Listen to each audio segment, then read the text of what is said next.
महापुरुषों ने जगत मंगल के लिए सदैव शास्त्रों के वचनों को साक्षात्कार करके बोला है। एक होता है किताबी ज्ञान पढ़ लिख के बोलना, एक होता है जो पढ़ा उसी को जीवन में अनुभव किया, ये अनुभव किया हुआ ज्ञान।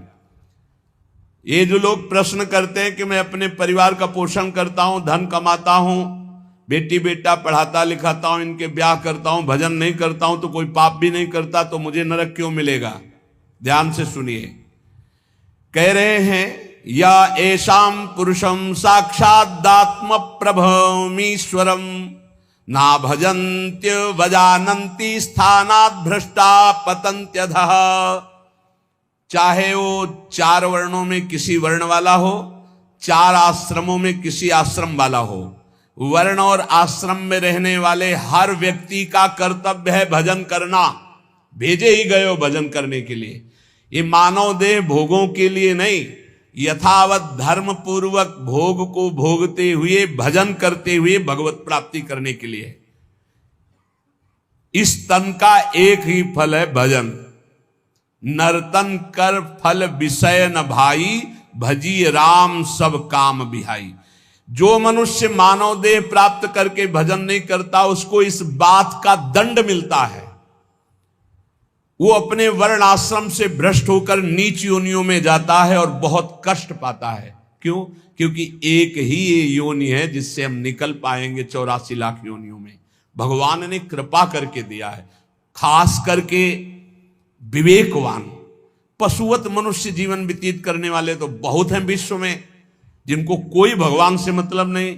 थोड़ा कुछ धार्मिक हुए तो नरक स्वर्ग तक की बात है। जीवन मुक्ति या भगवत साक्षात्कार ये तो बातें ही नहीं मिलेंगी। अगर कहीं मिलेंगी तो किसी भारत के ब्रह्म ऋषि का बीज बोया हुआ है तभी मिलेंगी, ये अन्यत्र नहीं है। जीवन मुक्त होना, तत्वबोध और भगवत प्रेम, भगवत साक्षात्कार ये केवल भारत की भूमि के ब्रह्म ऋषियों ने अनुभव किया। अन्यत्र तो बस स्वर्ग और नरक इन्हीं की चर्चा मिलेगी। अगर कहीं है तो किसी भारत के ब्रह्म ऋषि का बीज बोया हुआ है, वहां अन्यथा नहीं है। बड़े भाग्य हैं कि इस पावन भूमि में जन्म लेकर हम भजन करके भगवत प्राप्ति करते हैं। लोगों की मान्यता है हमारी कामना भगवान तो पूर्ण नहीं करते। कहां भगवान, कैसा भगवान, कौन भगवान? बाप को बाप नहीं मानोगे तो बाप को कुछ बिगड़ जाएगा क्या? सब मम प्री सब मम उपजाए। कैसे लोग अज्ञान में भटक रहे। तुम करो पापाचरण, तुम्हारी बात सुनेंगे। अच्छा यही सोचो, हमारे भारत का प्रधानमंत्री है, हर प्रयास करता है, कोई भी बने अपनी बुद्धि से प्रयास करता है भारत उज्जवल हो। यदि सत्य मार्ग का पथिक है, वो अपने कर्तव्य को समझता है तो ही सोचेगा भारत उज्जवल भविष्य वाला बने, भारत धनाढ्य बने, भारत एक बलवान देश बने, भारत की हर प्रजा सुखी रहे। इसके बाद उसी का बनाया हुआ कानून है। अगर इसके विपरीत ऐसा करता है कोई तो उसको इतनी सजा, उसको ये दंड, उसको ये दंड। ऐसे ही भगवान का विधान है। यदि आप धर्म मार्ग में चलोगे तो उज्जवल भविष्य वाले, आप अध्यात्म बल से बलवान, आप परमानंद की प्राप्ति करने वाले। आप विपरीत मार्ग में धर्म विरुद्ध चलोगे तो आपको रोग, शोक, दंड, चिंता, भय, शोक, नरक, मृत्यु ये सब प्राप्त होंगे। भगवान ने निर्णय कर दिया। अगर अब आप साबित हो चुके हो महापापी हो और आप राष्ट्रपति को प्रार्थना करें कि मेरी फांसी टाल दी जाए और उनकी मौत हो जाए, तो न्यायाधीश के द्वारा पास किया हुआ आपका फांसी का मृत्यु दंड भी टाल दिया जाएगा। ऐसे ही भगवान कह रहे सर्वधर्मान परित्यज्य, रास्ता बता रहे मामेकम शरणम ब्रज अहम त्वाम सर्व पापेभ्यो मोक्षयिष्यामि मा शुचा। ए भगवान ये पूर्ण कर दो। क्या किया तुमने भगवान के लिए? भगवान ने तुम्हें मानव देह दिया, भगवान ने प्रकृति दी, भगवान ने सब कुछ व्यवस्था की। तुम केवल पापाचरण करो, भगवान तुम्हारी नौकरी करे। तुम भगवान के अंश हो, भगवान ने तुम्हें देह दिया, भगवान ने प्रकृति दिया, तुम भगवान के लिए क्या कर रहे हो? तुम हमारी समाज के लिए जो भगवान ने रचा है उसके लिए क्या कर रहे हो? अपनी वासनाओं की पूर्ति। तो दंड नहीं भोगोगे और क्या भोगोगे? तुम्हारे गाली देने से भगवान कोई छोटे हो जाएंगे? तुम्हारे थूकने से आकाश गंदा हो जाएगा? तुम कर सकते हो तो सिर्फ अपना बुरा कर सकते हो और कुछ नहीं कर सकते। लिख लो हमारी बात। अगर कुछ भी मंगल हो रहा है तो भगवान के बनाए विधान से मंगल हो रहा है। संत समागम, हरि कथा, नाम जप, भगवत आराधना, ये उनकी कृपा से हो रहा है। तुम कर सकते हो तो शब्द लिख लो, केवल अपना बुरा कर सकते हो, वही बुरा कर रहा है। भगवान को गाली दे रहा है, भगवान को नहीं मान रहा, नास्तिकता बढ़ रही, मनमानी भगवान ने मेरा कर्जा नहीं, कर्जा लेते समय भगवान से पूछा था, कर्जा लेते समय भगवान से विनय की थी, धर्म से चला है तू, भगवान की आज्ञा का पालन कर रहा है तू। अरे भगवान तो सबके पिता हैं, परम उदार हैं, गाली देने वाले को भी प्रकृति से नहीं रोकते कि इसको श्वास मत लेने देना, ये मुझे गाली देता है, नहीं, अच्छी ऑक्सीजन देते हैं, पानी देते हैं, भोजन देते हैं, उसके लिए पृथ्वी फट नहीं जाती है, उसको भी पृथ्वी अपनी गोद में रखती है, जो भगवान को गाली दी। कैसे नीच बुद्धि वाले अपना काम बनाने के लिए आए हो और अपना काम बिगाड़ रहे हो, जिनसे काम बनना है उन्हीं में नास्तिकता कर रहे हो। कौन है आधार यहां इस जगत का? वही सर्वाधार परमात्मा। तुम अंधे हो, दिखाई नहीं दे रहा? ये सूर्य किसके बल से तेजवान है, ये वायु किसके बल से चलती है, किसके बल से पृथ्वी, आप देखो किसके आदेश से हो रहा है। एक जरा सा झटका आता है, प्रांत का प्रांत चकनाचूर हो जाते हैं। वो सामर्थ्यशाली भगवान है, तुम्हारे कुछ कहने से होगा, चींटी की तरह पिस जाओगे। उसकी शक्तियां अनंत हैं होश में।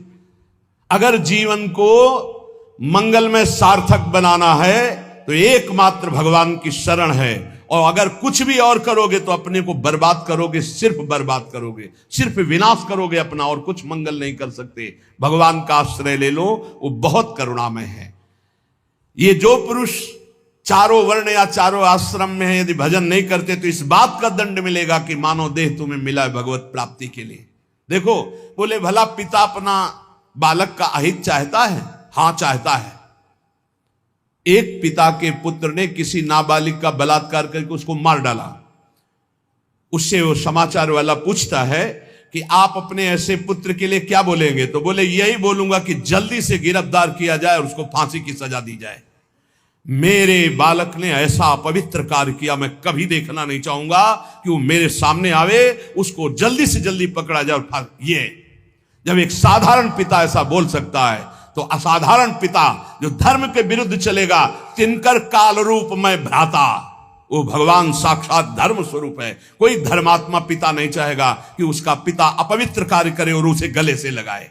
फिर भी मेरे भगवान कह रहे हैं, अहम तो हम सर्वपापेभ्यो मोक्षयिष्यामि मा शुचा अपि चेत सुदुराचारो भजते माम अनन्य भाग। महादुराचारी भी हो तो आ जाए कह के कि प्रभु मैं आपका हूं, आपके सिवा कोई मुझे नहीं बचा सकता, तो मैं तुम्हें साधु सम्मंतव्य सम्यक व्यवसिता हिस्सा, मैं तुम्हें साधु बनाऊं। फिर भी भगवान को कैसे शब्दों से बोलते, कोई भगवान नहीं, मन मानी आचरण करो, पता चल जाएगा भगवान है कि नहीं, अंतिम समय तक तो पता चल जाए। एक डॉक्टर बोले थे हमसे, जब गंगा किनारे भ्रमण करते थे, बहुत अमेरिका से पढ़ के आए थे, मार विज्ञान छांटते चले जाए, कौन भगवान, कैसा भगवान, क्या।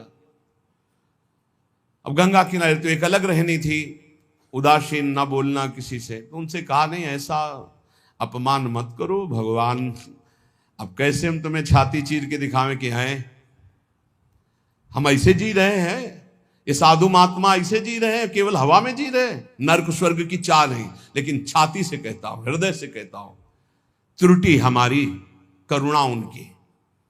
अगर कहीं भी हमें कुछ भी असंतोष हुआ है तो मेरे आचरण का, मेरे विचार का, मेरी क्रियाओं का हुआ है, और उनकी कृपा का वार पार नहीं। अपार करुणा करुणालय।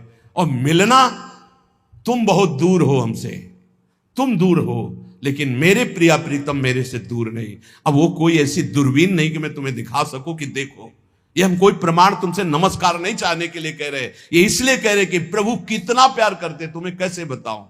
हजारों प्राण हो तो न्यौछावर कर दे, ऐसा प्यार करते हो। ऐसे नहीं को स्वप्न में आके प्यार करते हो, भाव में आके प्यार करते हैं। जैसी भावना करोगे वैसे ही तुम्हें अनुभव कराएंगे। वो है, प्रत्येक कण में है, प्रत्येक